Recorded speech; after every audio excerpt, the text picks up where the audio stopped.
1979ல நம் வானவெளிய சுத்தி வரக்கூடிய அந்த நீள்வட்ட பரப்புல ஒரு லேப இந்த உலகம் வச்சிருந்தது. ஒரு ஆராய்ச்சி கூடத்தை எங்க இந்தியாவோட உலகத்தோட விண்வெளியில ஸ்பேஸ்ல அந்த லேபோட பேரு ஸ்கை லேப். அங்க வச்சு நிறைய விதமான ஆராய்ச்சிய அவங்க பண்ணாங்க சயின்டிஸ்டுங்க. நூத்துக்கணக்கான ஆராய்ச்சிகள். ஆனா காலப்போக்குல அந்த ப்ராஜெக்ட் கைவிடப்பட்டு விண்வெளியில நீள்வட்ட பரப்புல சுத்திக்கிட்டே இருந்த அந்த ஆராய்ச்சி கூட கொஞ்சம் கொஞ்சமா பூமியை நோக்கி வர ஆரம்பிக்குது. அப்படி பூமியை நோக்கி படு வேகமா வரும்போது மோஸ்ட்லி எரிஞ்சு சாம்பல் ஆயிடும். ஆனாலும் அதையெல்லாம் தாண்டி 1-2 சிதைந்த பொருட்கள் பூமியில விழுந்தது. இந்த லேப் எல்லாம் ஆராய்ச்சி கூடத்தை எல்லாம் மேல வச்சு பண்ணிக்கிட்டு இருந்தது நாசா தான். சோ நம்ம நாசா பூமியில விழுந்த எல்லா பாகங்களையும் மீட்டு எடுத்துட்டதா நினைச்சிட்டு இருந்தது. ஆனா அவங்க நினைச்சுக்கிட்டு இருந்தது தப்பு அப்படின்னு டெக்ஸ்ட்ல நமக்கு எழுதுறாங்க. வானவெளியில இருந்து அந்த மாதிரி செதறிய ஒரு பொருள் இங்க வந்து விழுந்திருக்குது. ஒரு ட்ரம் மாதிரி ஒண்ணு. அதை ஒருத்தன் எடுத்து தான் வீட்டுக்கு முன்னாடி வச்சிருந்தான். அப்படி வச்சிருந்தவன் தான் படு வேகமா ஓடியாந்து நாசாவுக்கு கால் பண்றதுக்கு டோல் ஃப்ரீ நம்பர்ல ட்ரை பண்றான். 10-15 இடத்துக்கு மாறி சுத்தி கடைசியா ஒருத்தி கூட அது கனெக்ட் ஆகுது. இந்த அம்மா விண்வெளியில அந்த ஆராய்ச்சி கூடத்துல வேலை பார்த்தவங்க. என்ன மாதிரியான ஆராய்ச்சிகள்லாம் அங்க நடந்ததுங்கிறது இவங்களுக்கு ஒரு ஐடியா உண்டு. இவன் இந்த மாதிரி ஒண்ணு விழுந்தது, அந்த ட்ரம் தூக்கி நாங்க வீட்டுக்கு முன்னாடி வச்சோம், அந்த ட்ரம்முக்குள்ள இருந்து ஏதோ வெளியில வந்துருச்சு, மக்கள் எல்லாம் சாகுறாங்க, உடனே காப்பாத்துங்கன்னு அட்ரஸ் உட்பட எல்லாத்தையும் சொல்லிட்டான். சொல்லிட்டு கொஞ்ச நேரத்திலேயே அவனும் அண்ணாந்து பார்க்க ஏதோ நல்ல சூறாவளி அடிச்சிட்டு இருக்குது. அண்ணாந்து பார்க்க அவனோட சோலியும் முடிஞ்சிருச்சு. இந்த சம்பவம் நடந்து 27 மணி நேரத்துக்கு பிறகு அங்க அந்த சயின்டிஸ்டே வந்து நிக்கிறா. போன் பேசின அந்த இடத்துக்கு வந்து நிக்கிறா. இவளுக்கு உதவி பண்றதுக்காக ராணுவத்தை அனுப்பியிருப்பாங்க. 2 பேர் வந்து நிக்கிறாங்க பாருங்க. ராணுவ பிரிவு வருதுன்னு சொன்னாங்க.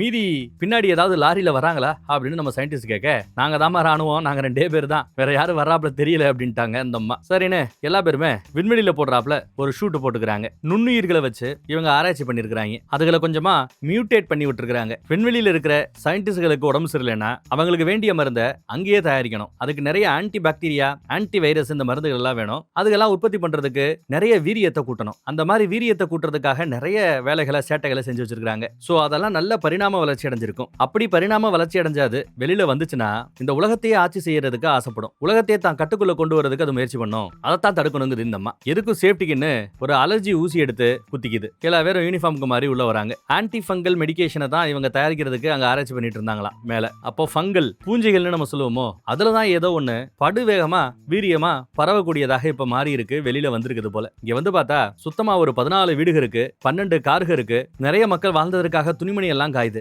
ஆனாலுமே ஒருத்தரை கூட இங்க உயிரோட இல்லையே, இல்ல டெட் பாடியாவது கிடைக்கணுமே, எதுவுமே இல்லையே, யாருமே இல்லையேன்னு எல்லா பேரும் அப்படியே சுத்தி முத்தி பார்த்துட்டு இருக்காங்க. அங்க ஒரு வீட்டுக்கு முன்னாடி நாசானு பேர் போட்டு ஒரு சிலிண்டர் இருக்கிறத கவனிக்கலாம். இப்படி விழுந்த ஒரு சிலிண்டரை ஒருத்தன் தான் வீட்டு வாசலுக்கு பக்கத்துல நிப்பாட்டி இதை பார்க்கணுமா, ஆளுக்கு $1 கொடுங்கன்னு வாடகை வாங்கிட்டு இருந்திருக்கான் அந்த காலகட்டத்துல, பல வருஷத்துக்கு முன்னாடி. சரி, இந்த பிரச்சனை இப்ப எப்படி வந்துச்சுன்னு சயின்டிஸ்ட் விசாரிக்க பக்கத்திலேயே பார்த்தா இந்த ட்ரம்மை கிளீன் பண்றதுக்காக சோப்பு, அந்த ஸ்பாஞ்சு, உருளைக்கிழங்கு எல்லாம் வச்சு கிளீன் பண்ணுவாங்களா என்ன, உருளைக்கிழங்கு எல்லாம் வச்சிருக்காங்க. சோ இதையெல்லாம் வச்சு கிளீன் பண்ணணும்னு நினைச்சிருக்கான் அவன். உருளைக்கிழங்குல இருக்கிற பாலிசாச்சுரேட், சோப்புல இருக்கிற சோடியம் பால்மிடேட், இதுல எல்லாத்துலயும் புரோட்டீன் இருக்குதான். பூஞ்சைகளுக்கு இது போதுமானது. படு வேகமா வளருமா. வீரியம் இல்லாம இருந்த அதுகளுக்கு இந்த மாதிரி ஊட்டச்சத்தை கொடுத்ததுனால அது வீரியத்தோட வெளியில வந்திருக்கும்னு எடுத்து சொல்றா. படு வேகமா அது தன்னைத்தானே மல்டிப்ளை பண்ணக்கூடியது, இனவிருத்தி பண்ணக்கூடியது. ரொம்ப க்ளோஸ் அப்ல ஜூம் பண்ணி பார்க்கணும் போல. அதனால என்ன கொஞ்சம் நல்லா இந்த மாதிரி பிடிச்சுக்கங்க, நான் ஜூம் பண்ணி பார்க்கறேன்னு நல்லா ஜூம் பண்ணி பார்த்துட்டு இருக்கா. உள்ள ரொம்ப ஆக்டிவா இருக்குது. திடீர்னு அப்படி ஒரு ஜம்ப் பண்ணு பாருங்க, ஜஸ்ட் மிஸ். அவ மேல விழ வேண்டியது தரையில விழுந்துருச்சு, ஜஸ்ட் மிஸ். அதே சமயம் கூரைக்கு மேல ஒரு பாடியை கண்டுபிடிச்சிருக்கதா ஒரு அம்மா சொல்லும். உடனே இவங்களும் மேல ஏறி போறாங்க. அப்படி அவ மேல ஏறும்போது அவளோட காலுக்கு கீழே, செருப்புக்கு கீழே இருக்கிறத கவனிங்க. செருப்புக்கு கீழே இருந்து அந்த செருப்புக்குள்ளேயே ஊடுருவ முயற்சி பண்ணிக்கிட்டு இருக்கிறது ஆக்டிவா இருக்குது. சரி, மொட்டை மாடியில வந்து பார்த்தா அங்க ஒருத்தன் செத்து கிடக்குறான். அவனோட இதய குட்டையே பொளந்துகிட்டு அது வெளியில வந்திருக்கு. கிட்டத்தட்ட அதே மாதிரி தான் அந்த ஏரியால இருக்கிற அத்தனை பேருமே அவங்க வீட்டோட கூரையில வந்து செத்து போய் கிடக்குறாங்க. எல்லாம் கருவாடமை போய் கிடக்குறாங்க. எல்லா பேருமே ஏன் கூரைக்கு மேல வரணும் அப்படின்னு பார்த்தா இந்த பூஞ்சைகளுக்கு வேகமா பரவணுங்கிறது ஆசையா இருக்கும். உடம்புக்குள்ள என்ட்ரானதுமே அவர்களோட மூளைய தன்வசப்படுத்துமா. சோ மேல ஏறு அப்படின்னு அதுதான் இன்ஸ்ட்ரக்ஷன் கொடுத்துருக்கணும். எல்லா பேரும் மேல ஏறி இருக்கணும். மேல ஏறி ஒரு லெவலுக்கு மேல அந்த உடம்ப அழிச்ச பிறகு பக்கத்துல வேற ஒரு உடல் இருந்தா அவங்க மேல அது ஏறதுக்கு முயற்சி பண்ணும். ஆனா பரவுவதற்கு பக்கத்துல உயிரினமே இல்லைன்னா அதுக்கு மேல பரவ முடியாம அது நின்றும் போல. அப்படித்தான் இங்க இருக்கிற இந்த சின்ன கிராமத்துல இருந்த எல்லா பேரையும் அழிச்சிட்டு அடுத்து என்ன பண்ணணும் தெரியாம இருந்துட்டு இருந்திருக்குது. காஞ்சு கருவாடா போய் கிடந்தது. சரி, ஒரு சாம்பிள் எடுத்துட்டு நாம இங்க இருந்து கிளம்புவோம், இந்த இடத்தையே அழிச்சானோம் அப்படின்னு சொல்ற. அந்த சிலிண்டர்ல இருந்து கொஞ்சோண்டு சாம்பிள் எடுத்து ஒரு சின்ன லேப் எக்யூப்மெண்ட்டுக்குள்ள வச்சு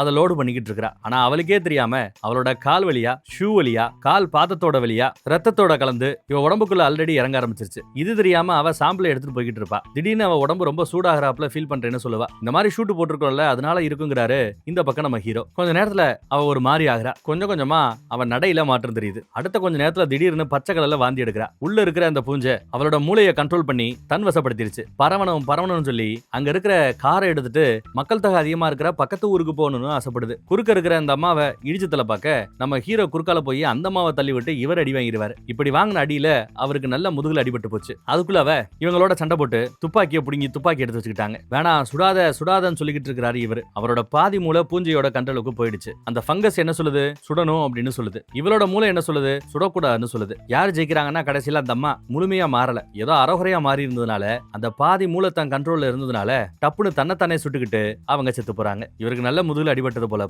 அப்ப எடுத்து அந்த சாம்பிள் எடுத்துக்கிட்டு அந்த கிராமத்தையே பாம்பு போட்டு கொளுத்திட்டு சாம்பிளை எடுத்துட்டு ஒரு ஃபிளைட் அங்க இருந்து கிளம்பி போறதை கவனிக்கலாம்.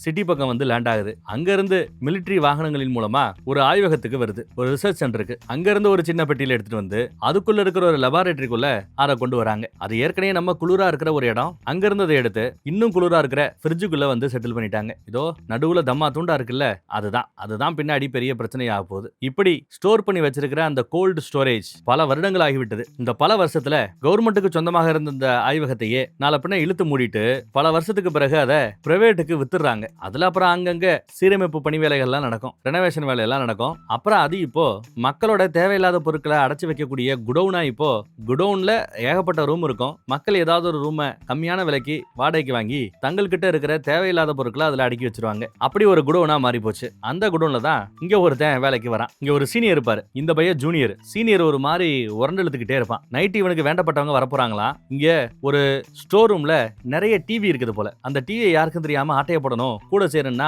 ஒத்துக்க மாட்டான். இங்க பாரு, நாங்கள் ரெடி பிளான் பண்ணிட்டோம், எங்களோட சேர்ந்தா தப்பிச்ச, இல்லனா மேட்டர் தெரிஞ்சு எங்க கூட ஒத்துழைக்கல, உடனே ஏதாவது பண்ணிடுவோம், ராத்திரி வருவோன்னு குடிச்சிட்டு தூக்கி எறிஞ்சிட்டு போறத பண்ணிக்கலாம். ரொம்ப ஓவரா தான் சேட்டை பண்றான். இது போக அங்க இன்னொரு பொண்ணு வேலை பாக்குறா. அவ ஸ்டோர் ரூம்ல எல்லாம் கரெக்டா இருக்கா அப்படின்னு செக் பண்ணி பாத்துக்கிட்டே வரா. அவ இந்த வேலைக்கு புதுசு. அப்புறம் ஒரு பாட்டிமா இங்க வராங்க. இவங்களுக்கு சொந்தமா இங்க ஒரு சின்ன ரூம் இருக்குது. இவங்களோட அனிவர்சரி நாள்ல இன்னைக்கு 60 கல்யாணமா இல்ல 70வது கல்யாணமா என்னன்னு தெரியல. அதனால புருஷனோட பழைய பொருட்கள்லாம் இருக்குது, அதோட கொஞ்சம் நேரம் டைம் ஸ்பெண்ட் பண்றதுக்காக வந்திருக்கிறதா சொல்லிட்டு அவங்க லிஃப்ட் ஏறி உள்ள வராங்க. அவங்களோட ரூமை கண்டுபிடிச்சாங்க. தேவையில்லாத பொருட்கள் எல்லாம் அங்க மூட்டை கட்டி நிறைய கிடக்கும். அதுலயே ஒரு துப்பாக்கி அவங்க வச்சிருக்காங்க. தான் புருஷனை நினைச்சு பார்த்துட்டு போட்டோல இருக்கிற புருஷனை கொஞ்சிட்டு சரி சுட்டுட்டு செத்துடலாம் அப்படின்னு யோசிக்கும் போது, சரி சாகிறதுக்கு முன்னாடி ஒரு நல்ல தூக்கத்தை போட்டுட்டு அப்புறம் ஜாவோம் அப்படின்னு முடிவு பண்ணி தூங்க கிளம்பிட்டாங்க. சாகிறதுக்கு முன்னாடி தூக்கம் முக்கியமா பாட்டிக்கு. இந்த பக்கம் நம்ம பய ஏதோ பாட்டு கேட்டுட்டு இருக்கும்போது அப்பப்போ பீப்னு ஏதோ ஒரு சவுண்ட் கேக்குது, லைட்டா கேட்கும். எங்க இருந்து அந்த சத்தம் வருதுன்னு அவனுக்கு தெரியல. இதை பத்தி அந்த பொது பொண்ணை வர சொல்லி அவகிட்ட சொல்லிட்டு ஒரு சவுண்ட் வருதே கவனி அப்படின்னு விசாரிச்சிட்டு இருக்காரு. அதுக்குள்ள அவளுக்கு போன் கால் வருது. யாருன்னு கேட்டா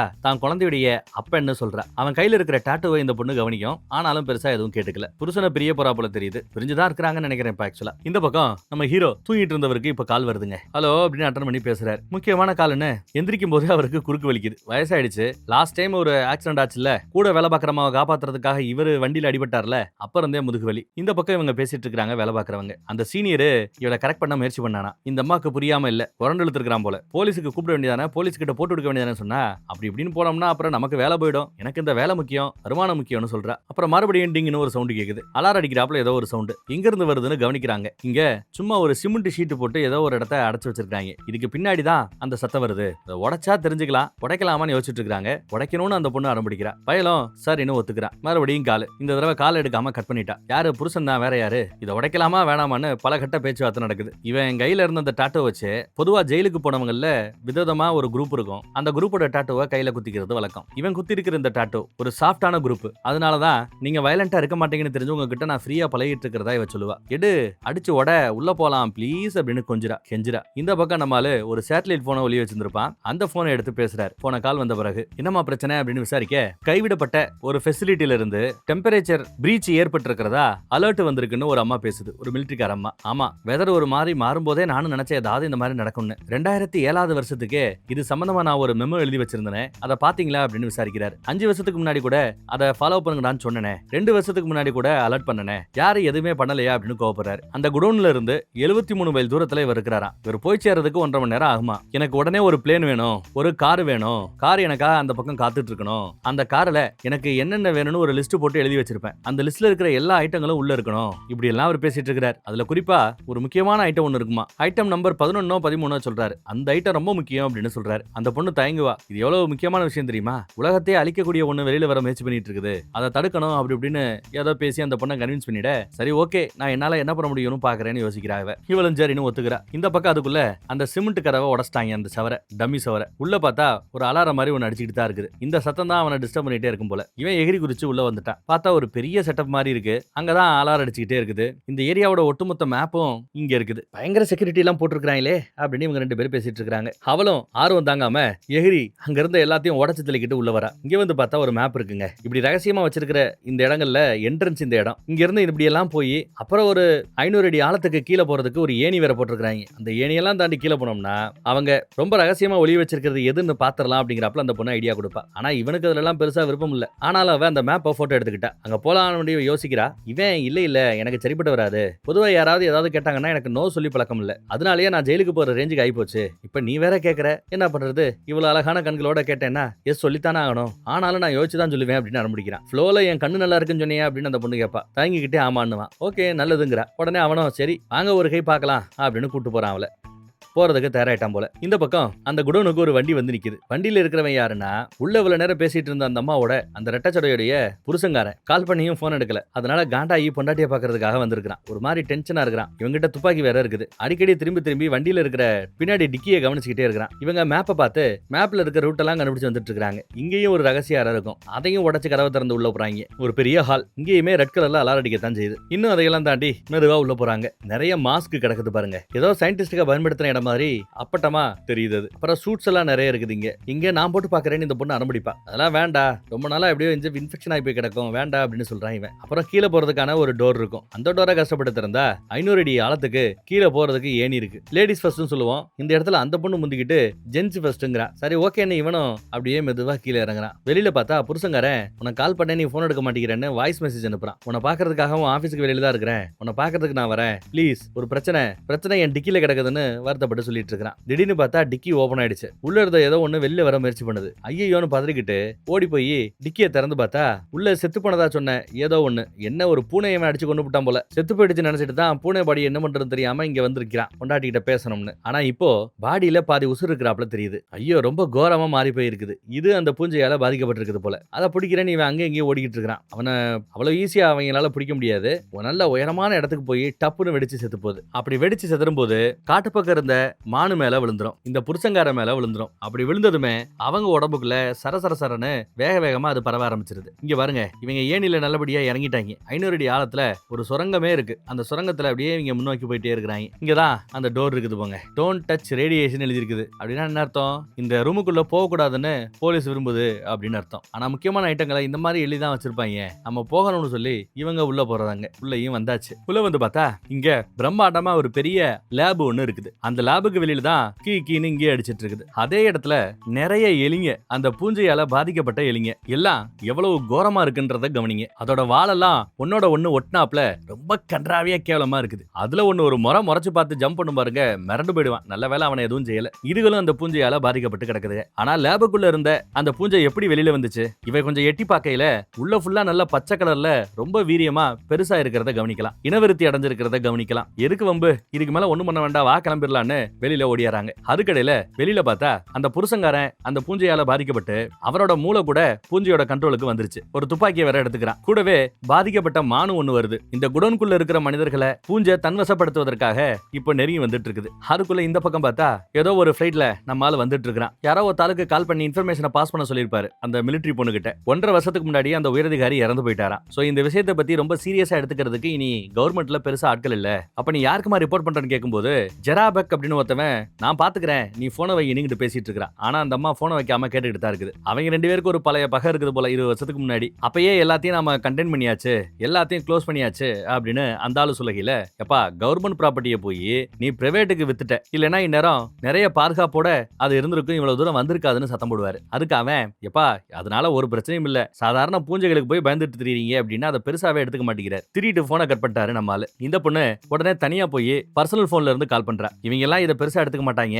ஆனா பிரச்சனை ரொம்ப பெருசுங்கிறது கையை மீறி போன பிறகுதான் தெரியும். அதுக்குள்ள உலகம் அழிஞ்சு போயிடும். நாம தான் ஏதாவது பண்ணணும்னு அந்த பொண்ணுகிட்ட இவர் பேசிட்டு இருக்காரு. எனக்கு சேட்டலைட் வியூவும் வேணும், அதுக்கு ஏதாவது ரெடி பண்ணு சொல்லும் போது கரெக்டா அந்த பக்கத்துல உயரதிகாரி கிராஸ் பண்ணி வருவாரு. உடனே ஏதோ வீட்டுல எத்தனை தடவை சொல்றது, சும்மா சும்மா போன் பண்ணாதீங்க அப்படின்னு வீட்டுல பேசுறாப்ல ஒரு சீனை போட்டு சமாளிச்சிடறா. குட் கேர்ள்னு நம்ம ஆளு பாராட்டுவார். ஐட்டம் நம்பர் 7, ஆமா நான் கூட 11 13 சொல்லிட்டு இருந்தேன்ல, ஐட்டம் நம்பர் 7 ரொம்ப முக்கியம், அது கிடைச்சிரும்ல அப்படின்னு திரும்ப விசாரிக்கிறாரு. அதுக்கு இவரோட பழைய பார்ட்னர் ஒரு பாட்டிமா இருப்பாங்க, அவங்கள தானே காப்பாத்துறேன்னு குறுக்க போய் குறுக்குல இவருக்கு அடிபட்டது, அந்த மாவை கால் பண்ணி ரெடியா இருக்க சொல்லுங்கன்னு வேற அப்டேட் கொடுத்துட்டாரு. இந்த பக்கம் இவங்க இங்க லேப்ல இருந்த ஏதோ டிஆர்டிஏன்னு ஏதோ எழுதி இருக்கும், அதோட அர்த்தம் என்னன்னு நெட்ல சர்ச் பண்ணி பார்த்தா ஒரு வெப்சைட்டே இருக்குது. அதே சமயம் என்ன நம்ம குடோன்குள்ள மான் வருது அப்படின்னு கவனிக்கிறாங்க. ஆச்சரியமா பாக்குறா, மான் அது வாட்டுக்க வருது, லிப்டுக்குள்ள ஏறி ஜம்முன்னு போயிட்டே இருக்குது. என்ன நடக்குதுங்கன்னு இவங்க குழம்பி போறாங்க. என்ன நடந்திருக்கும் அப்படின்னு யோசிக்கிறாங்க.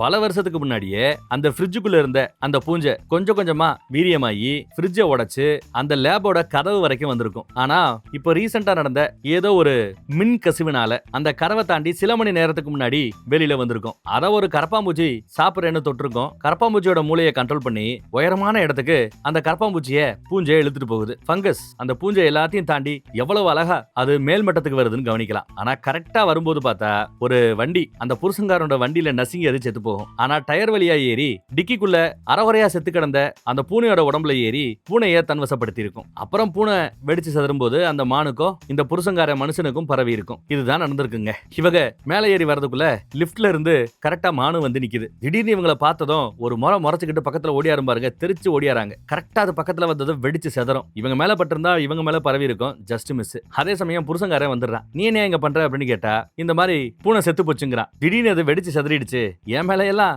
அது பட்டுருச்சு அப்படின்னு சொல்லிட்டு சிரிக்கிறான். இவனும் பாதிக்கப்பட்டிருக்காங்கிறது நல்லா தெரியுது. பக்கத்துல வா, உன் வாயில வாந்தி எடுக்கணுங்கிறான். ஓப்பனா பேசுறான் பாருங்க. பரப்பணும்ல அடுத்து இருக்கிற ஆட்களுக்கு. அவ பயப்பட துப்பாக்கி எடுத்துட்டு சுற்றுவேன்னு மிரட்டினதும் இவ ஓட ஆரம்பிக்கிறா. டப்பு டப்புன்னு சுடுறான். அவ பயந்து குடுகுடு கீழே ஓடியாரா. அந்த சத்தத்துல ஏற்கனவே சாகணும்னு வந்த பாட்டிமா முழிச்சுக்கிச்சு. இவங்க உள்ளேயே சுத்தி திரிறாங்க, எங்க போறதுன்னு தெரியல. ஒரு குடோன் ரூமை திறந்து சரட்டுன்னு உள்ள போயிடுறாங்க. ஆனா அதை திரும்ப மூடுறதுக்கு டைம் கிடைக்கல. அதுக்குள்ள அவன் வந்துட்டான். அதனால மூடாமையே அமைதியா உள்ள இருக்கிறாங்க. இந்த பக்கம் அந்த பக்கம் பார்த்துட்டு அவன் கடந்து போகும்போது ஏதோ ஒண்ணு கீழே விழுந்துரும். அது உருண்டு வரதை கவனிக்கலாம். அவன் பாக்குறதுக்குள்ள டப்புன்னு கையை விட்டு ஹீரோ எடுத்துறாரு. இவர் எடுத்துறாரு. அப்பாடா அவன் போயிட்டாப்பான்னு நிம்மதியா பின்னாடி சாய்வான் பாருங்க, ஏகப்பட்ட பொருளை தட்டி விட்டுறான். இது அந்த ஆளுக்கு கேட்காமையா இருக்கும். உள்ள வர முயற்சி பண்ண ஓங்கி ஒரு இடி இடிச்சு கையவே பேத்து ஒரு வழியா சட்டரை மூடிட்டாங்க. என்ன பண்றதுன்னு யோசிக்கும் போது பேசாம ஆர்மிக்கே போன் பண்ணுவோம்னு ஆர்மியோட டோல் ஃப்ரீ நம்பர் இருக்கும் அந்த வெப்சைட்ல, அவங்களுக்கு கால் பண்ணிருப்பாங்க. அதுக்குள்ள பிளைட்டிங் வந்து இறங்கிடுச்சு. எதிர்பார்த்தாப்புல கார் இருக்குது. காரோட சேர்ந்து பழைய பார்ட்னரும் இருக்கிறாங்க. 2 பேருமே ரிட்டையர்டு. இப்போ இருந்தாலும் இந்த வேலைக்காக ஒண்ணு சேர்றாங்க. ஐட்டம் நம்பர் 7 என்னாச்சுன்னு விசாரிக்க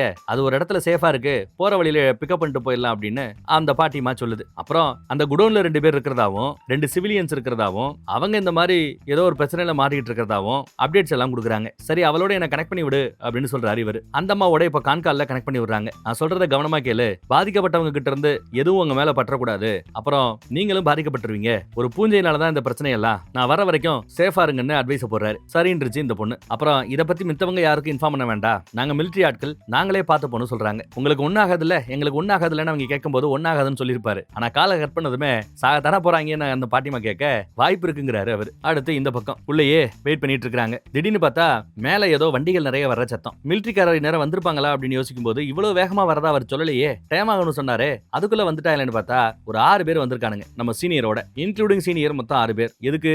உள்ள குடோனுக்குள்ள இருக்கிற அந்த டிவிகளை ஆட்டைய போறதுக்கு. உள்ள வந்து பார்த்தா மானு வெடிச்சு செத்து போய் கிடக்குது. என்ன கருமண்டா அப்படின்னு சுத்தி பார்த்துட்டே வரான். சவத்துல வேற ஓட்ட விழுந்து கிடக்குது. அடா பாவி டே அப்படின்னு மைக்க பிடிச்சு திட்டுறான். உனக்கு இருக்குடா அப்படின்னு. இங்க ஒரு வெள்ளத்தடிக்காரர் இருக்கிறார்ல, 20 நிமிஷத்துல வாங்க, டிவி எல்லாம் எடுத்துட்டு கிளம்பணும், இல்லன்னா நான் நிக்க மாட்டேன், போயிட்டே இருப்பேன் அப்படின்னு சத்தம் போடுறாரு. குடோன்ல ஒரு ரூமுக்குள்ள ஏகப்பட்ட டிவிகள் இருக்கிறது. கைஸ் எல்லாம் நம்ம டிவி தான், அள்ளிக்கலாம் அப்படின்னு அள்ளிக்கிட்டு இருக்காங்க. இந்த பக்கம் பார்த்தா ஒரு வீட்டுல எகிரி குதிச்சு உள்ள வராங்க. ஒரு சேப்பு கலர் வண்டி தான் பையனோட வண்டியா அறிமுகப்படுத்திட்டு உள்ள வராங்க. இங்க ஒரு பொட்டிக்குள்ள ரொம்ப சேஃபா ஐட்டம் நம்பர் 7 ரெடியா இருக்குது. கஷ்டப்பட்டு தூக்குறாங்க, முதுகுல ஏத்துறாங்க. ஏற்கனவே அவனுக்கு முதுகு வலிங்கிறதுனால ரொம்ப கஷ்டப்பட்டு தான் அதை தூக்கிட்டு போறாரு. போற வழியில துப்பாக்கியோட அந்த வீட்டுக்கார வந்து சுற்றுவேன்னு மிரட்டையில அம்மாவை பார்த்த பிறகு அம்மா அப்படிங்கிறான். ஓ பையனோட வீடு தானே அது, டே மோனே அப்புறம் பாப்பண்டா, முக்கியமான மேட்டரான அங்கிருந்து கிளம்புறாங்க. வண்டியில ஏத்தியாச்சு. இந்த ஐட்டம் நம்பர் 7 என்னங்கிறது தெளிவா தெரியல. இந்தா என் கார் எடுத்து நீ கிளம்பு, பின்னாடியே வரேன், ஊபர் ஓலா ஏதாவது புக் பண்ணி வரேன், நீ கிளம்பு அப்படின்னு பாட்டிமா இவரை அமுச்சு வைக்குது. பையன்கிட்ட பேசிட்டு குட் பை சொல்லிட்டு வருவாங்க போல. இந்த பக்கம் வெளியில போலாமா இல்லையான்னு 2 பேரும் இங்க பேச்சுவார்த்தை நடத்திட்டு இருக்காங்க. இந்நேரம் 20 நிமிஷம் ஆயிருக்குமே, அவன் வந்திருப்பாரு,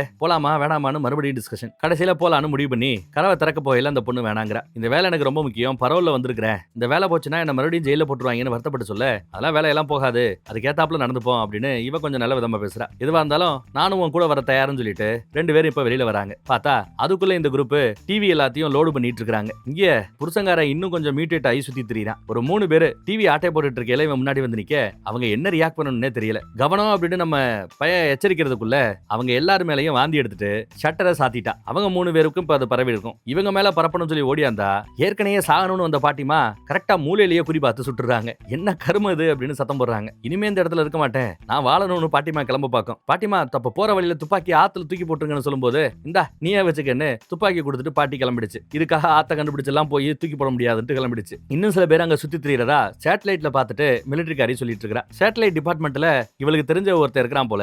அவன் மூலமா அக்சஸ் வாங்கி ஹீட் வேவ்ஸ் வரக்கூடிய ஆட்களோட ஹீட் வேவ்ஸ் வச்சு அவங்க எங்க இருக்காங்க ஏது இருக்காங்கறத சொல்லிக்கிட்டே இருக்கணும். அந்த குடோன்ல இருந்து ஒருத்தரும் உயிரோட வெளியில போக கூடாது, அவங்க இன்ஃபெக்ட் ஆயிருந்தா என்ன ஆறுது அப்படிங்கிறாரு இவர். இந்த பக்கம் நம்ம பையன் துப்பாக்கி வச்சு என்ன பண்ணணும் தெரியாம துப்பாக்கியை தூக்கி போட்டு ஹலோ யாராவது இருக்கீங்களான்னு தெரியுறான். வெளியில நம்ம வெள்ளதாடி இதுக்கு மேல காத்திருக்க முடியாதுன்னு வண்டி எடுத்துட்டு கிளம்பி போயிட்டே இருக்கிறார். நம்ம பையன் வந்ததும் துப்பாக்கி காமிச்சு மிரட்டுறான். சுற்றுவேன் செஞ்சிரு வேண்டுகிட்டு இருக்கான். பக்கத்துல இருக்கிற அந்த பச்சையா இருக்கிறது மேல மிச்சிடாதீங்கடா அப்படிங்கிறாரு அவர். இதுக்கடையில 3 பேரை இவங்க ஆட்களை லாக் பண்ணிருப்பாங்கல்ல, இவன் தான் லாக் பண்ணிருக்கான்னு நினைச்சு திறந்து விட்டாகணும்னு அடம்பிடிக்கிறாரு. தெரியாதனமா ஒரு தோட்டா அவன் கையில பட்டுரும். அட பாவி சுர்ரியாடா அப்படின்னு பயப்படுவான். திறக்கிறியா இல்லையான்னு மறுபடியும் மிரட்டுறாரு சீனியர். படம் காமெடி படம் தான், ஆனா சிரிப்பு தான் பெருசா வரல. சரி ஓகேன்னு வேற வழி இல்லாம இவன் திறக்கத்தான் போறான்னு பார்த்தா திறக்கிறதுக்கு பதிலா பூட்டை நல்லா இறுக்கி போட்டு விட்டான். அட பாவின்னு இவங்க காண்டாவாங்க. அதுக்குள்ள தீ அணைக்கிற அந்த சிலிண்டரை வச்சு புகையை போட்டு அங்க இருந்து எஸ்கேப் ஆகி ஓடுறாங்க 2 பேரும். இந்த பொண்ணு தான் வந்து காப்பாத்தி இருக்கா. குடுகுடு மேல ஓடியாராங்க. அப்பாடா அப்படின்னு ஒரு வழியா மேல ஓடியாந்தா கரெக்டா நம்ம ஹீரோ கிட்ட வந்து மாட்டிக்கிறாங்க. நாங்க தான் உங்க கூட பேசினது வச்சது சொன்னதும் ஓ அந்த 2 சிவிலியன்ஸ் நீங்க தானா, ரொம்ப சந்தோஷம், வாங்க உங்களுக்கு துப்பாக்கியால சுட தெரியுமா, எப்படி சுடணும்னு சொல்லி தரேன்னு துப்பாக்கியை வச்சு எப்படி சுடலாம் சொல்லி கொடுத்துட்டு இருக்காரு. அப்புறம் இவர்கிட்ட ஐட்டம் நம்பர் 7 இருக்குதுல்ல அதை காட்டுறாரு, ஷூட்டை காட்டுறாரு. அந்த ஐட்டம் நம்பர் 7 எப்படி ஓபன் பண்ணணும், எப்படி அதுல இருக்கிற அந்த டைம் கவுண்டை ஸ்டார்ட் பண்ணி விடணுங்கிறதெல்லாம் எடுத்து சொல்றாரு. இதை கவுண்டர் ஸ்டார்ட் பண்ணி விட்டுட்டோம்னா ஒரு 20 நிமிஷத்துக்குள்ள 10 நிமிஷத்துல இருந்து 20 நிமிஷத்துக்குள்ள எப்ப வேணாலும் அது வெடிக்கும். டைமிங்க கரெக்டா சொல்ல முடியாதுங்கறாப்ல பழைய பீஸ்ங்கிறதுனால. இத பூமிக்கடியில 500 அடி ஆழத்துல வைக்கணும். அதை வெடிச்சு சதறும்போது பாதிக்கப்பட்ட இந்த ஏரியா முழுக்கவே அந்த நெருப்புல கரியிடும். இதை நாம கட்டுக்குள்ள கொண்டு வந்துடலாம். இல்லைன்னா புயல் வேற வீசிட்டு இருக்குது, காத்துல இந்த பூஞ்சை பறக்க ஆரம்பிச்சா உலகமே அதோட கட்டுக்குள்ள வந்துடும் அப்படின்னு எச்சரிக்கிறார். வெளியில வர ஆட்களை தான் இருந்து சுடுவேங்கிறார். இந்த 2ல என்ன வேலை வேணும்னு கேட்கும்போது கொலை செய்யறதை விட இந்த தூக்கிட்டு போற வேலை ஈஸியான வேலைன்னு டெலிவரி வேலை பாக்குறதா சொல்லிக்கிறாப்ல. இந்த பக்கம் ஒருத்தன் அந்த மானு சதுர கடஞ்சில அதுலயே விழுந்து எந்திரிச்சு போறான். அவனுக்கு அப்ப ஸ்ப்ரெட் ஆயிருக்கும். மீதி ஆட்களை திறந்து விட்டு துப்பாக்கி முனையில சீனியர் கூட்டு போயிட்டு இருக்காரு. அதுல ஒருத்தியோட தலை மட்டும் தனியா வெடிச்சு செதறத பாருங்க. ஐயோன்னு பதறிக்கிட்டு ஓடுறான். இவங்க ஷூட்டை மாத்திட்டு அந்த டைம் பாம் எடுத்துக்கிட்டு அதை வைக்கிறதுக்காக உள்ள போயிட்டு இருக்காங்க. இவர் வெளியில இருந்து சுடுறதுக்கும் கொல்றதுக்கும் தயாரா இருக்கிறார். அங்க இருக்கிற எல்லா வண்டியையும் பஞ்சர் பண்ணி விடுறார், ஒரே ஒரு வண்டியை தவிர. ஏன்னா இவங்க வண்டியை தவிர யாருங்க இருந்து எஸ்கேப் ஆகி போயிடக்கூடாதுங்கிறதுக்காக இந்த வேலை. ஹீட் சிக்னல் மூலமா அந்த பொண்ணு யாரோ வராங்க, உங்க பின்னாடி வராங்கன்னு சொன்னதும் தப்புன்னு ஒரு திரும்புவார் பாருங்க. வெளியில வந்தவன சுட்டு கொன்னுறாரு. ஆனா விருட்டுன்னு திரும்பினதுனால முதுகு பிடிச்சுக்கிச்சு. வயசாயிடுச்சுல, பயபுள்ள அப்படியே தரையில விழுந்துட்டாரு. நகர முடியல அவரால. அட பாவமே அப்படின்னு பதறிட்டு இருக்காங்க. இந்த பக்கம் பாம மெதுவா 500 அடி ஆழத்துக்கு கீழே இறக்கி கீழே கொண்டு வந்தாச்சு. இவங்க 2 பேரை துப்பாக்கி மணில மேல கூட்டு வந்துட்டு இருக்கான். பாதிக்கப்பட்டவன் வயிறு வெடிச்சு உள்ள இருந்து அந்த பூஞ்சை வெளியில வர முயற்சி பண்ண அங்க இருக்கிற மித்த வண்டியையும் சுட்டு எல்லாத்தையும் எரிக்கிறார். இங்க கீழே டைம் பாம கொண்டு வந்து செட் பண்றதுக்காக அந்த லேப் வரைக்கும் வந்துடுறாங்க. லேபுக்குள்ள எல்லாம் கொண்டு போய் வைக்கிறதுக்கு பயமா இருக்குது. எதுக்கு வம்பு, லேபுக்கு வெளியிலேயே வச்சிடலான்னு வெளியிலேயே அதை வச்சு செட் பண்றதுக்காக முயற்சி பண்றாங்க. பார்த்தா ஏற்கனவே டைம் பாம் ஆல்ரெடி செட் பண்ணிருக்கு. அந்த மிலிட்டரி பயபுள்ள சொல்லாம கொல்லாம ஏற்கனவே ஆன் பண்ணி வச்சிருக்கான். இன்னும் 6 நிமிஷம் தான் பாக்கி இருக்கு, வா ஓடுவோன்னு 2 பேரும் தெரிச்சு ஓடியாராங்க. இந்த டைம் முடியறதுக்குள்ள மேல வந்து வண்டி எடுத்து கிளம்பி போறது சாத்தியமான்னு தெரியல. உசுர கையில பிடிச்சிட்டு ஓடியாராங்க. செத்தவங்கிட்ட இருந்து கூட அந்த பூஞ்சை கொஞ்சம் கொஞ்சமா நெருங்கி வந்துட்டு இருக்குது இவரை அட்டாக் பண்றதுக்கு. அதுக்குள்ள இவங்க ஷூட் எல்லாம் கழட்டி போட்டு வேக வேகமா மேல ஏறாங்க. 500 அடி உயரம் மேல ஏறி வரணும். இன்னொருத்த இங்க வந்துட்டு இருக்கான். அவனையும் குறி பார்த்து சுட்டுறாரு. பின்னாடி நம்ம சீனியர். அதுக்குள்ள இவருக்கு தோட்டா காலியா போச்சு. சீனியர் தோட்டா உனக்கு காலியா போச்சுன்னு சுட போறேன்னு இருக்கிறார். முடிஞ்சா முயற்சி பண்றானு அவர் அங்க சத்தம் போட்டுட்டு இருக்கார். இதுக்கடையில பாதி தலையில்லாதவன் எந்திரிச்சு நிக்கிறான் பாருங்க. அவனையே சுட்டு கொண்டுறாப்ல சீனியர். அவங்கிட்ட இருந்தும் பச்சை பச்சையா ஏதோ பரவ ஆரம்பிக்குது. இன்னும் யாரையும் ரீச் பண்ணல. தோட்டா காலி ஆயிடுச்சுங்கிறதுனால அவளதான் நீ சாக போற, ஏன் ஆட்களையே சுட்டியா நீன்னு பதிலுக்கு சுட போவான் பாருங்க. பாட்டிமா பையனோட ரெட் கலர் வண்டியில ஜம்முன்னு வந்து நிக்குது. ஓலா ஊபர் கிடைக்கல போல. வந்ததும் அந்த பையில சுட்டு கொண்டுடுச்சு. இவர் எந்திரிக்க முடியாம கஷ்டப்பட்டு இருக்கார். இந்தம்மா வயசானவங்க எப்படி காப்பாற்ற முடியும்னு தெரியல, தூக்கிட்டு போக முடியும்னு தெரியல. இதுல பாதிக்கப்பட்ட 3வது பொண்ணு திரும்புவா பாருங்க.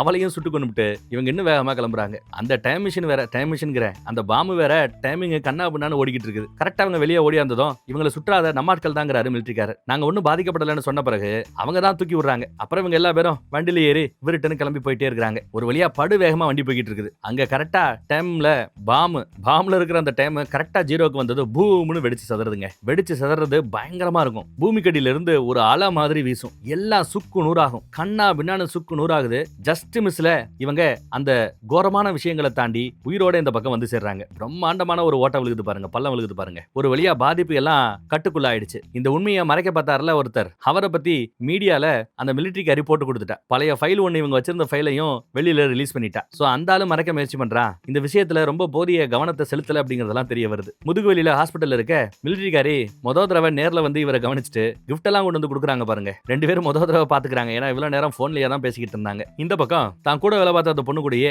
வாழலாம்னு நம்ம பயம் முடிவு பண்ணிட்டான். புருஷன் தான் செத்து போயிட்டானே, இந்த குழந்தைய இவன் தத்தெடுத்துக்க வேண்டியதான், குடும்பமா இவங்க வாழ்ந்துக்க வேண்டியதான். ஓரளவு பாசிட்டிவ் எண்டிங்ல படம் முடிய போதே அப்படின்னு பார்த்தா அதான் இல்லைங்கிறாப்ல. காட்டுக்குள்ள இருக்கிற ஒரு மானை காட்டுறாங்க. திடீர்னு மானு நம்மளை பார்த்ததும் வானு வாந்தி எடுக்குது. அட பாவி, நம்மளையும் பூஞ்சையால பாதிக்கப்பட வைக்கிறதுக்காக நம்ம மேல இந்த மானு வாந்தி எடுத்திருக்கிறத கவனிக்கலாம். அறிவு கெட்ட மானு. வேற ஒரு நல்ல படத்துல மறுபடியும் சந்திப்போம். நம்ம வாட்ஸ்அப் குரூப்போட லிங்க் கீழே இருக்கும். இப்போ நான் பேசும்போது கூட லிங்க் கொடுக்க சொல்றேன். விருப்பப்படுறவங்க கிளிக் பண்ணி வாட்ஸ்அப் குரூப்ல ஜாயின் பண்ணிக்கங்க. அப்புறம் நம்ம வீடியோ ரொம்ப பிடிச்சிருந்தா மற்றவங்களுக்கு இந்த வீடியோவை ஷேர் பண்ணி விடுங்க. தேங்க்யூ.